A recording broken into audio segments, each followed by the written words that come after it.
Muito bom dia, meus amigos. Tudo bem com vocês? Espero que todos estejam muito bem. Então, aqui com muita alegria, nessa nossa nova quinzena, estou aqui, me disponibilizando, um pouco do meu tempo para estar conversando com vocês um pouco mais a respeito, de saúde. É um momento assim que eu me sinto assim bastante satisfeito mesmo, feliz. Por se tratar de assuntos que eu gosto tanto de estar conversando e muito mais do que isso, passando algumas informações que talvez possa ajudar alguém com alguma dúvida, com alguma dificuldade relacionado à saúde. Então, para quem não me conhece, eu me chamo Wellington Alves. Sou biomédico formado pela Universidade Paulista e tenho habilitação em patologia clínica.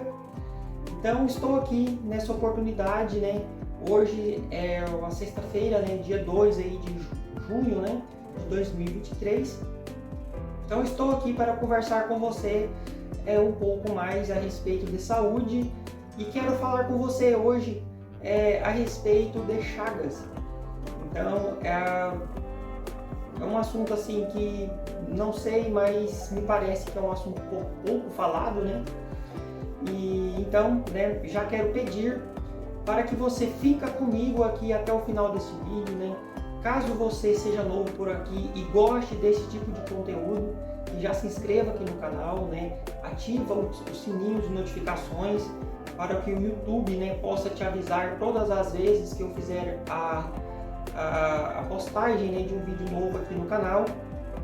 Deixe o seu like, deixe o seu comentário e também compartilha para seus amigos e familiares para que outras pessoas também possam tomar conhecimento a respeito de assuntos de saúde.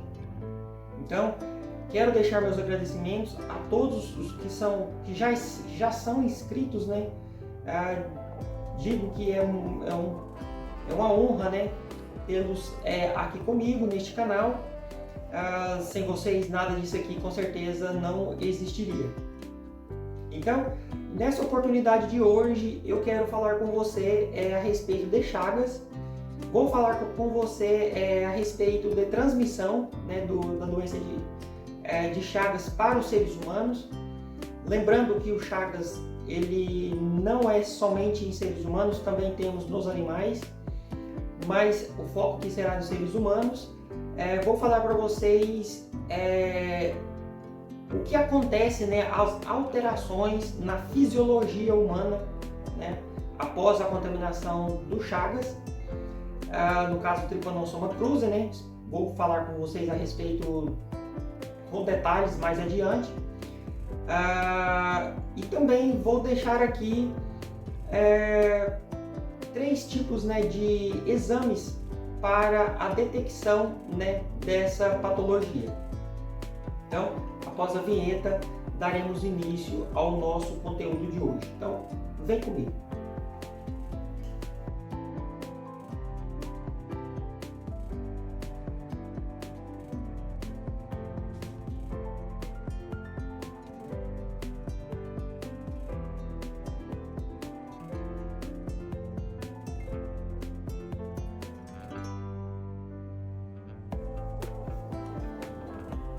Então, pessoal, dando continuidade aqui ao nosso conteúdo, a doença de Chagas, então, acredito que todos sabem que ela é transmitida pelo inseto chamado barbeiro. Acredito que todos já em algum momento da vida já ouviram falar nesse inseto. Então, este inseto ele só consegue fazer a transmissão da doença de Chagas se ele estiver contaminado com um parasita que a gente chama de Trypanosoma cruzi. Então é esse o vetor que o inseto barbeiro carrega, e após passar através de uma picada ou pelas fezes do próprio barbeiro, esse Trypanosoma cruzi, né,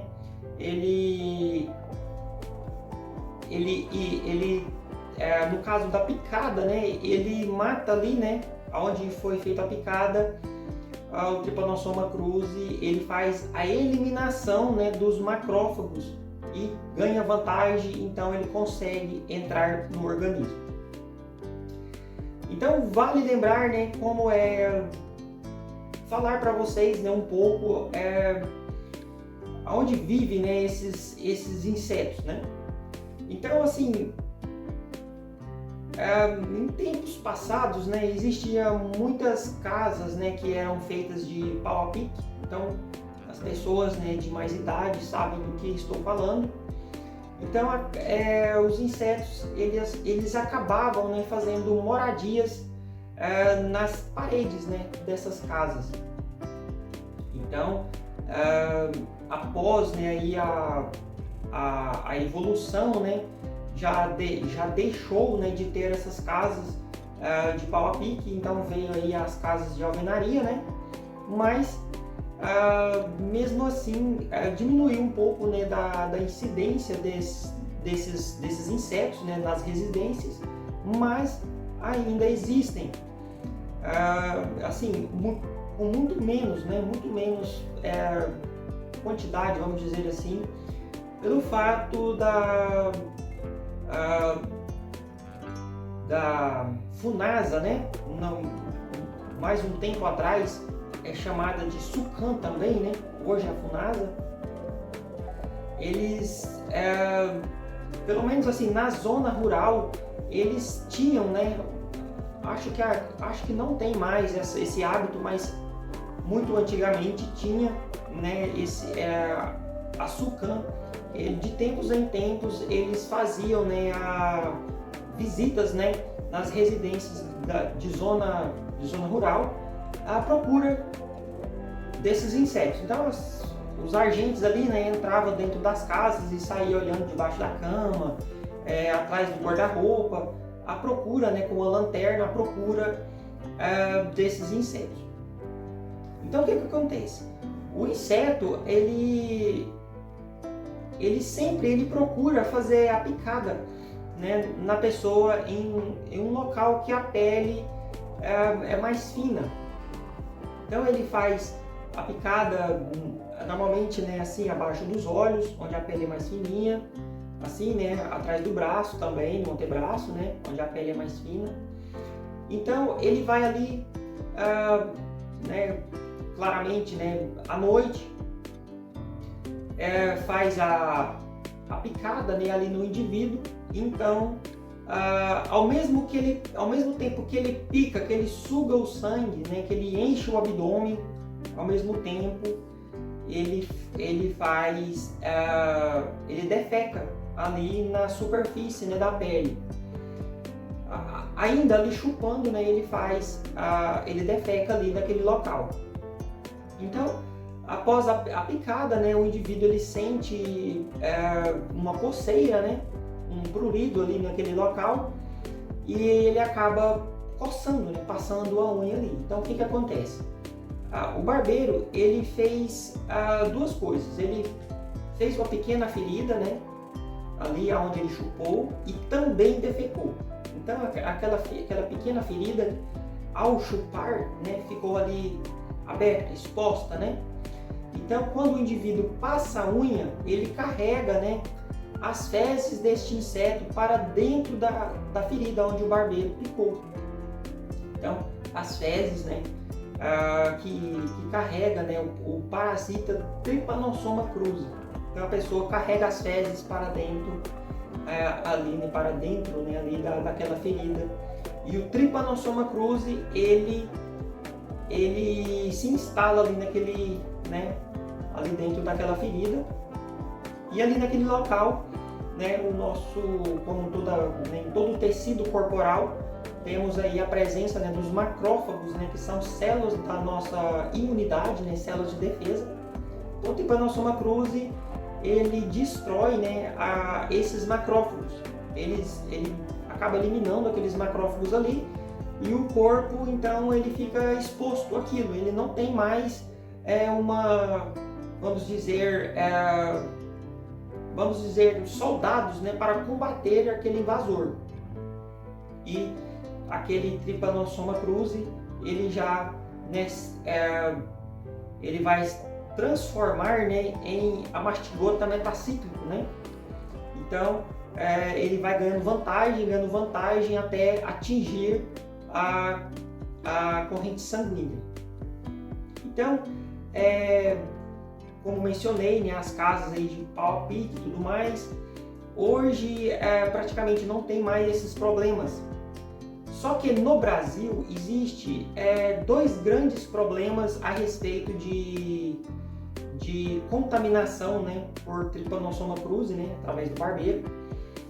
Quero dar aqui para vocês os nomes, né, que são o famoso açaí e também a cana-de-açúcar.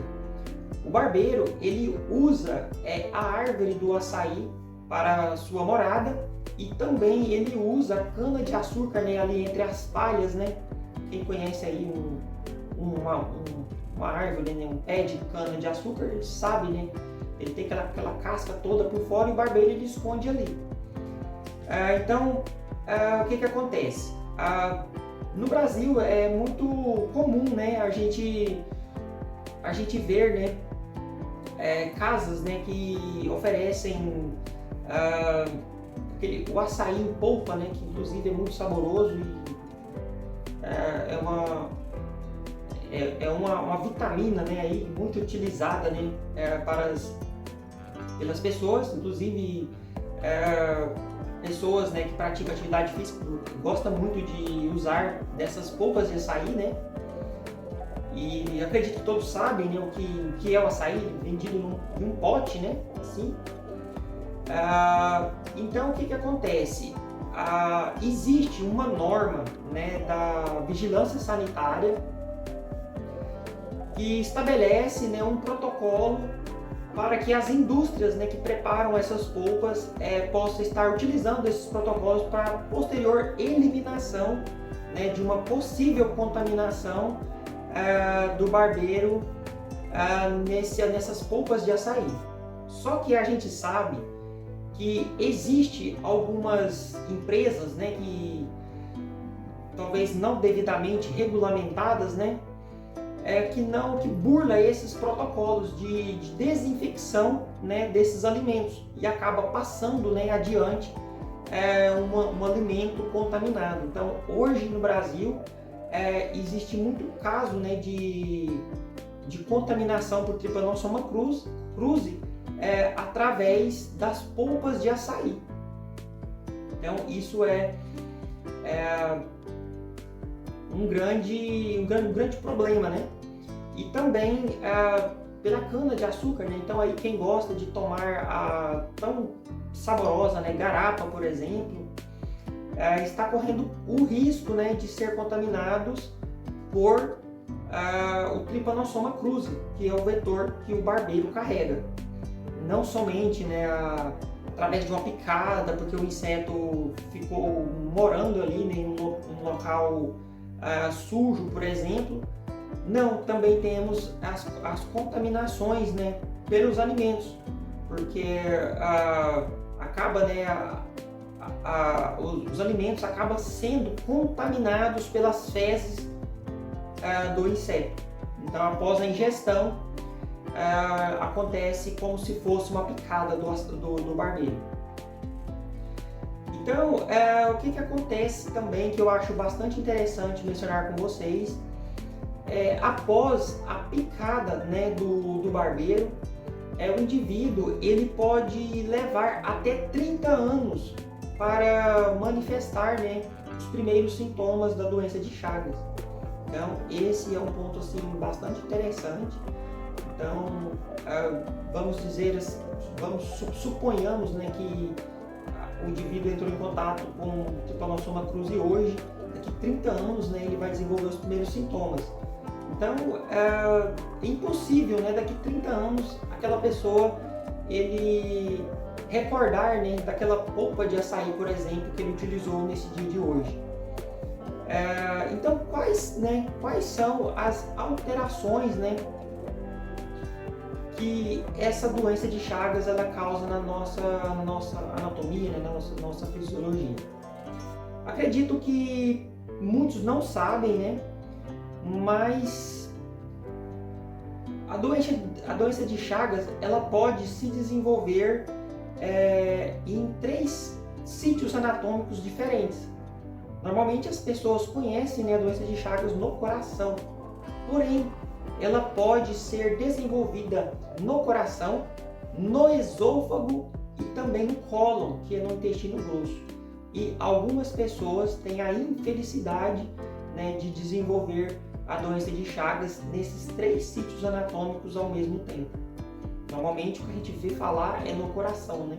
Porém, no esôfago e também no cólon. Inclusive, o avô de um professor que tive na faculdade, ele sofreu a doença de Chagas nos 3 sítios anatômicos ao mesmo tempo. Então o que acontece? Quando o barbeiro faz a picada, né, cai na corrente sanguínea, então ele vai, né, no caso ali, né, do Trypanosoma cruzi, ele foi para a mastigota metacíclica, como eu disse lá no início. Então, depois a mastigota, ele vai se transformar em tripomastigota, né, e ele vai alojar ali nas células, né, através da corrente sanguínea, ele vai alojar ali nas células do miocárdio, por exemplo, que é lá no músculo cardíaco, né? O que acontece ali?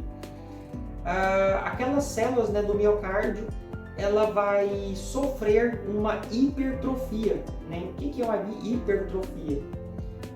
A hipertrofia, ela nada mais é do que o aumento, né, do tamanho das células. Esse é o termo que damos para o aumento de tamanho de células, né? Hipertrofia.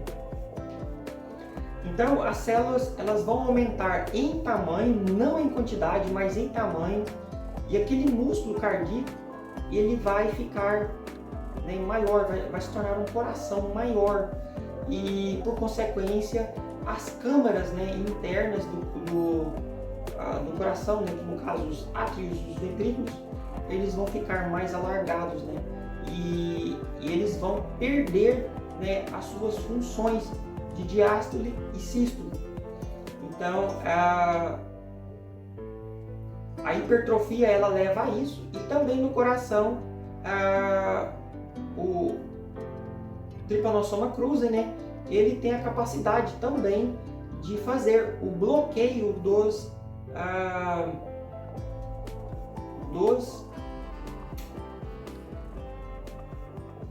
me falhou a memória, dos ramos, né?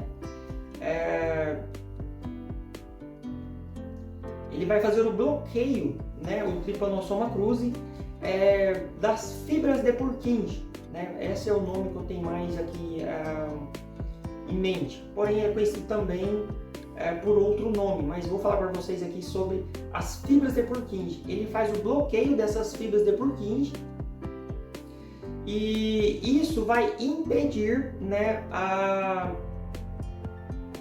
a condução, né, elétrica do nodo, né, do nodo sinoatrial para o músculo cardíaco. Então, a contaminação, né, a doença de Chagas, ele também faz esse bloqueio, né? Também veio à memória agora, né, o ramo, né, ramo direito. Então, o ramo direito é vamos dizer, aqueles fios, né, como se fossem os fios mesmo, que faz a transmissão de impulso elétrico do lado direito do coração. Então, quando esse Trypanosoma cruzi ele faz a alteração no esôfago, acontece a mesma coisa do que no coração. Ele vai fazer a hipertrofia, né, do músculo aqui do esôfago, e ele vai ficar bem grande. Ele, inclusive, se você, né, tiver curiosidade de estar pesquisando, né, você vai perceber que ele ficou um órgão muito alargado, né? Então ele perde aqui o esôfago, ele perde aquela função de sanfonamento, né? Essa função de sanfonamento é que faz, né, o movimento, né, do alimento até o estômago. Então a pessoa que tem a doença, né, aqui no esôfago, ele não consegue se alimentar, né, porque o movimento peristáltico aqui do esôfago ele vai deixar de existir.